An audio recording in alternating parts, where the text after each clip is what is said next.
তো গাইস দেখতে পাচ্ছেন আমি যে ডিরেক্টরিতে আছে এটা যদি অ্যারেঞ্জ করি এখানে অনেক রকমের ফাইল রয়েছে। তো এই ফাইলগুলোর মধ্যে থেকে আমি একটা এমবেড টেক্সট আছে সেটাকে খুঁজে বের করতে চাই। এর জন্য আমি একটা কমান্ড দিচ্ছি, এখানে দেখতে পাচ্ছেন আপনারা কমান্ডটা। তো আমি এটা লিখে জাস্ট এন্টার করে দিলাম। এখন এখানে দেখেন একটা মিস্টেক হয়েছে, আপনাদের যদি আমি একটু যদি লক্ষ্য করেন এখানে দেখবেন যে এই ওয়ার্ডগুলো কিন্তু উপরে যে ওয়ার্ডগুলো দেখতে পাচ্ছেন এগুলো সবগুলো কিন্তু এমবেড ওয়ার্ড। এই পর্যন্ত এগুলো হচ্ছে এমবেড ওয়ার্ড। বাট আপনারা যদি একটু নিচে খেয়াল করেন যে এই যে এখানে যে ওয়ার্ডগুলো আছে এগুলো কিন্তু এমবেড ওয়ার্ড না, এগুলো কিন্তু আগে পিছে অন্য কিছু ওয়ার্ড রয়েছে। যেমন দেখুন এমবেডেড, আবার এমবেডেড ডেস ডট নেট, এমবেডেড।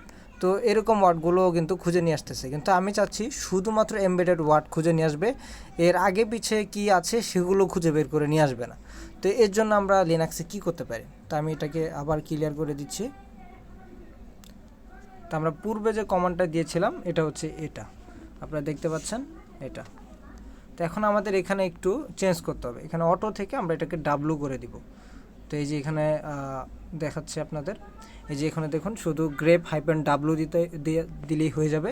তো এখন যদি আমরা এটা এন্টার করে দিই তো দেখুন আগে যেগুলো নিয়ে আসছিল সেগুলো কিন্তু এখন নাই, এমবেডের আগে পিছিয়ে যেগুলো ছিল সেগুলো কিন্তু এখন এখানে দেখাচ্ছে না।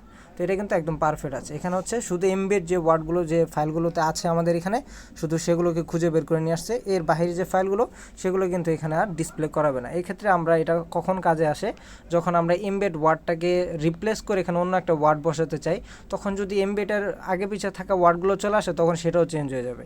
তো সেই ক্ষেত্রে এটা কিন্তু অনেক ইউজফুল এবং অনেক কাজে আসে। এখানে দেখুন অনেক ফাইল রয়েছে, সমস্ত ফাইলগুলোর মধ্যে থেকে এই ওয়ার্ডটাকে কিন্তু সে খুঁজে বের করে নিয়ে আসছে। তো এই ছিল আজকের ভিডিও, ধন্যবাদ।